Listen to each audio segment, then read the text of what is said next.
mean, it's an interesting point about learning lessons. So over the last 20 years, I've been multiple times in situations financially that haven't been great.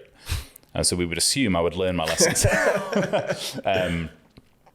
But kind of not. I would just, the type of job that I do, I have evolved into, I would always get to a point where I'm earning more. So my way out of the problem was always, okay, I'm earning more.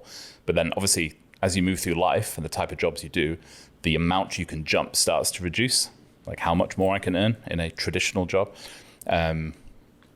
without, I don't know, selling my soul to a point, I guess. Yeah, 9 to 5s are capped out. Like they are just capped out. Yes. You're never gonna earn like $500,000 in like a normal 9 to 5. You're gonna get to like 40, 50, 60 a year, and then it's kind of be very, very small increments. And even like 50, 60 a year is like a very high paying job in the UK. Like very above average in the UK is I think it's like 30. Yeah. It depends on the location, but it's like 32, 35 in London. Yeah. So it's like exactly, yeah. And that's like the money I make, not in whether it's a lot or a little, I guess is very subjective. So I make a lot more than that, but it's not money. Money only means something if it's fixing a problem, or it's creating opportunities for you, or it's creating experiences for you. Otherwise, I could earn 200k a month and it'd be nothing if my outgoings are 300. So yeah. So what are some of the mistakes you made along the way that you could kind of give as advice to younger people out there? What, my financial mistakes? Any mistakes? Any mistakes that you want to talk about? I'm going to full counseling. I mean, so a lot of guys, like credit cards, hell.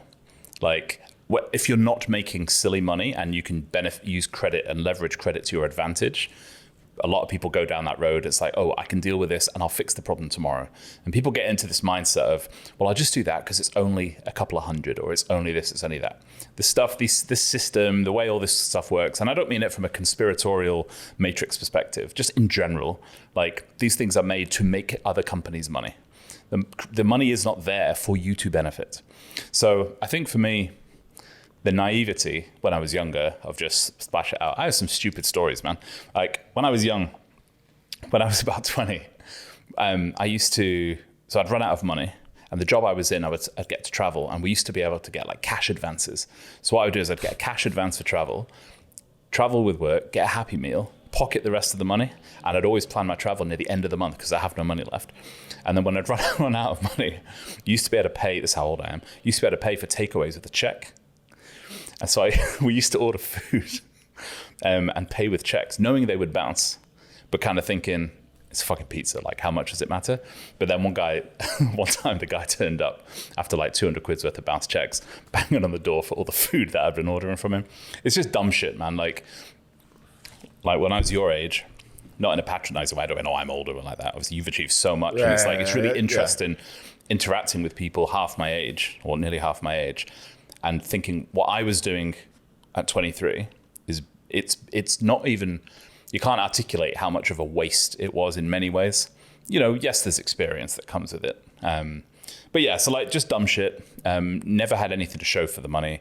I like to spend it on this, go and see band. I was in a couple of bands, so I would spend money on all of that, which also amounted to nothing. So, but yeah, I think the mistakes people make, short-term gain, short-term satisfaction, short-term enjoyment, is just, it never yields an outcome with the grandeur that you think it can. So why now are you almost focusing more on the longer term in terms of like your Etsy income and stuff like this? Like why focus more on that? Why now? Well, because at 40 it's kind of pathetic not to.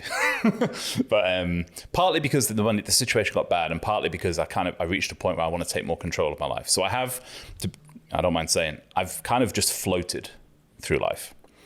Never really had, you had a guest on, you put a podcast out recently with another member of Etsy Kings, David. And David I'm friends with him, and he's such a driven individual. He's so clear on his mind of where he wants to get to. I've never been like that. The job I ended up in, I was good at something, so I just naturally evolved. Never had a plan, never was like, I want to earn this much or live here or have this, or I think I've been very content with mediocrity in every aspect of life except my job. So from a work point of view, I'd always work my ass off and always do well, not in an arrogant way, but like I knew I was good.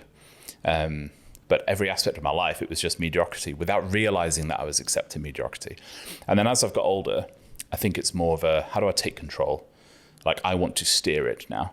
And so I think, I don't know, what's the way to word it, man? Like, I don't know, just wanting that control and that, financial freedom, or it's not even that. I'm not one of the, I want 10K a month and live in Dubai kind of people. Like, I've lived in that part of the world and it's very cool, but it's also not very real compared to, you live there and you know that. Like, and I don't mean that in an insulting way to anybody, but for me, it's just, I just want to do what I want when I want within reason. I have no desire to live this crazy life, but getting into, I guess, online business, Etsy has opened up I've gone on a lot of journey with myself and mindset. So it's been really cool in that respect. Cool.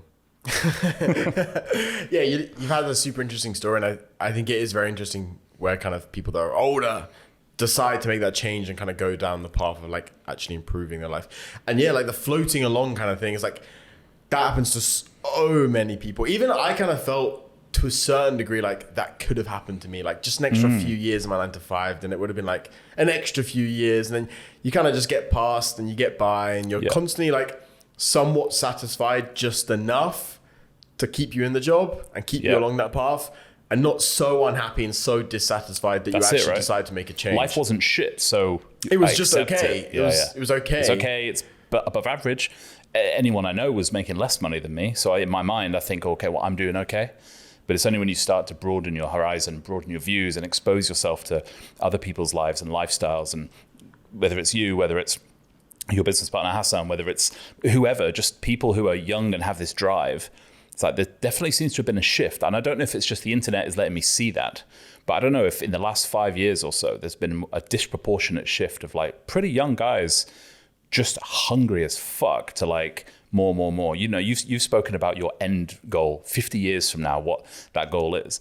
And like, the fact 23 to have a goal like that, it's monumental. Like, and when you get there, and you'll get there, like, you're going to feel all this, sometimes people joke about like, all you do is work. You have the money. You're not really you're not a flashy guy. You don't spend your money on watches and cars or whatever. They're fun, but that's not your main thing. So you'll get there. And that kind of drive has just been eye-opening. Yeah, especially over the past 5 years, I'll say it's a big kind of difference and a big change just kind of in like the online kind of like, it's much more like hustle culture, like hustle porn is kind of a massive thing.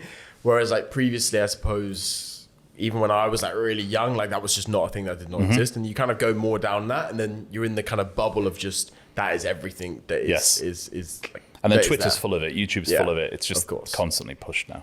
Yeah, so like definitely, like I think especially with like Tay and even like Gary Vee and a lot of people like this, it's just become much more normalized to just work a lot more. And especially the thing is, especially like the UK is a very weird culture, and I think the UK is kind of straddling the line between kind of like not fully going down the family route, which is like kind of mainly like Central Europe, like Italy and stuff. It's like fully down family route. Like they don't really give a fuck about money. So in Pakistan, they don't. Like a lot of the people in Pakistan don't care about money. They care about just getting by just enough to feed their family, but they love their family, so they're happy and they're content.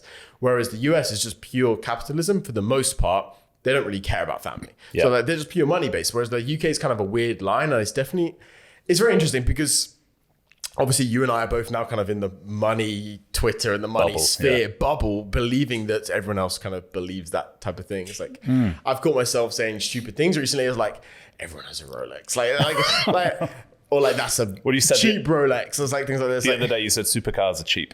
Yeah, it's like supercars are cheap, but it's within the bubble, and it's relatively like to a house, they are like kind of cheap. Like if you spend all of your money on a supercar, you don't have to have that much money to do it. And you can lease them and stuff like this. You can lease a supercar for like 3K a month if you put like 25% down, 20% down. It's not really that expensive.